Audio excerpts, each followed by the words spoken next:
सुप्रभात बच्चों, आशा करती हूँ आप घर पर स्वस्थ होंगे और समय पर अपनी पढ़ाई कर रहे होंगे। आज मैं आपको हिंदी व्याकरण का एक नया विषय कराने जा रही हूँ जो है हमारा सर्वनाम। इंग्लिश में बेटा सर्वनाम को हम प्रोनाउन भी बोलते हैं। आपने सर्वनाम तो करा होगा लास्ट क्लास में, तो जिन्होंने किया है और जिनको याद है अच्छी बात है, और जिनको नहीं है वो अब मैं जो वीडियो के द्वारा आपको समझा रही हूँ तो उसको समझना। ओके बच्चों, अब देखो सर्वनाम किसे कहते हैं, सर्वनाम होते क्या हैं। संज्ञा तो आपने पढ़ी होगी, किसी व्यक्ति वस्तु या स्थान के नाम को क्या कहते हैं बेटा, संज्ञा कहते हैं। और सर्वनाम देखो, संज्ञा के स्थान पर प्रयोग होने वाले शब्द हमारे सर्वनाम कहलाते हैं। संज्ञा के स्थान पर, संज्ञा हमारी कोई नाम हो गया, कोई जगह का नाम हो गया, उसके स्थान पर प्रयोग होने वाले ऐसे कुछ शब्द हैं वो हमारे सर्वनाम कहलाते हैं। जैसे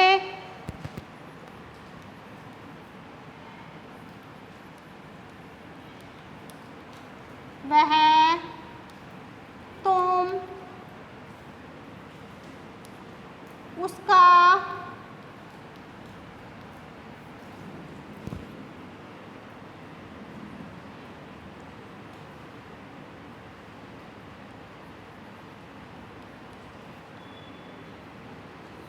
जैसे वह, तुम, उसका, उसने आदि शब्द जो है ये बेटा हमारे क्या होंगे, सर्वनाम होंगे। एक हम उदाहरण लेते हैं, जैसे अब देखो मैं एक आपको लिख के दिखा रही हूँ, माधव,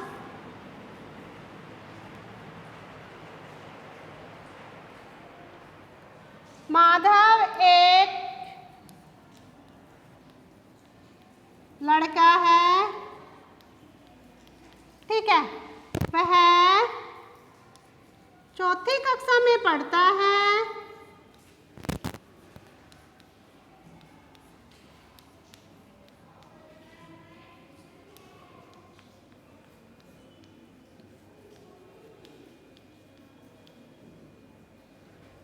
ठीक है, वह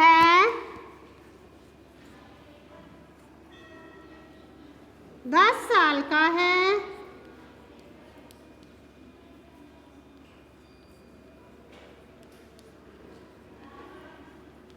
ये हमने एक थोड़ा सा लिखा है, माधव एक लड़का है, वह चौथी कक्षा में पढ़ता है, वह 10 साल का है, ठीक है बेटा।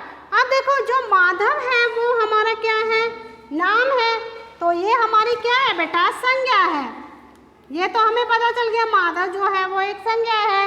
अब देखो अगर यहाँ पर माधव आ जाता, माधव एक लड़का है, माधव चौथी कक्षा में पढ़ता है, माधव 10 साल का है, तो इसमें बार बार रिपीट होगा माधव माधव, तो ये बोलने में भी हमें अटपटा सा लग रहा है।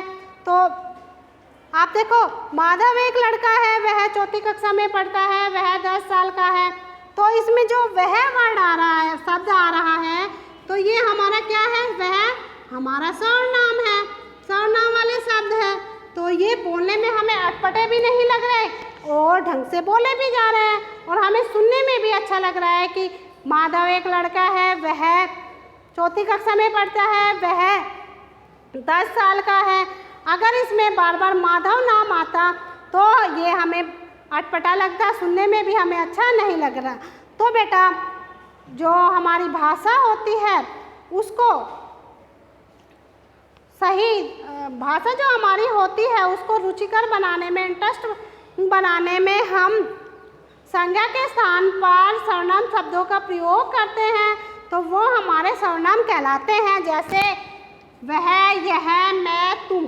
अब इसमें वह आ रहा है, वह, इसमें भी वह आ रहा है, तो ये हमारे कौन से शब्द हैं, सर्वनाम शब्द हैं, ठीक है। एक बार संज्ञा आ गई, फिर उसके बाद उसका यह, वह, मैं, तुम सारे वर्ड ऐसे ही चल रहे हैं, उसका नाम ना लिखकर, तो ये जो हमारे संज्ञा के स्थान पर जो हमारे शब्द प्रयोग हो रहे हैं उनको हम सर्वनाम कहते हैं। हो गया ये। अब देखते हैं इसका हम सर्वनाम के कितने भेद हैं। सर्वनाम के 6 भेद हैं। कितने भेद हैं बेटा? 6।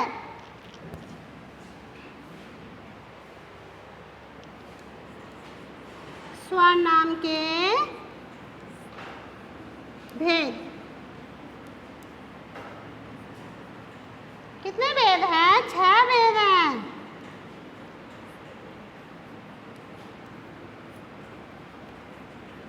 पहला है हमारा पुरुषवाचक सर्वनाम। हम ऐसे भी बना सकते हैं, ठीक है। फर्स्ट हम लिखेंगे पहला जो हमारा है पुरुषवाचक। ये आपको अपनी जो नोटबुक है उसमें ऐसे ही लिखना है।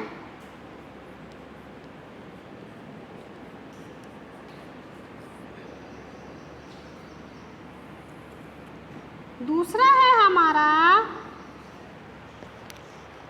निश्चयवाचक सर्वनाम। बेटा ये साथ साथ लिखते जाना आप।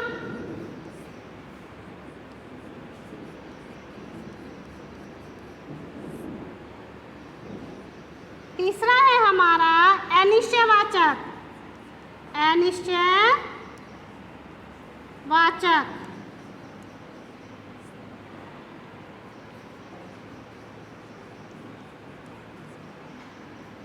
ये साथ साथ आप भी लिखते जाना। फिर है प्रश्नवाचक सर्वनाम।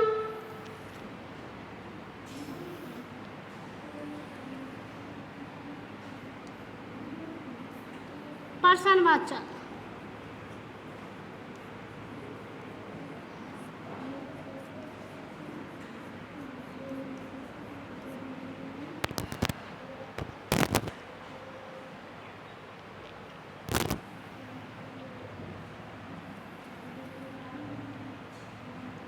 फिर बेटा हमारा आता है संबंधवाचक विशेषण।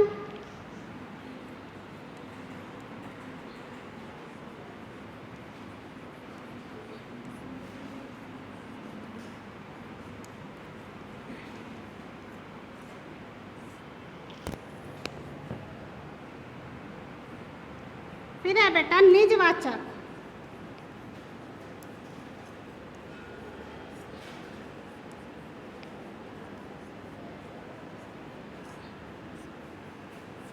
निजवाचक सर्वनाम।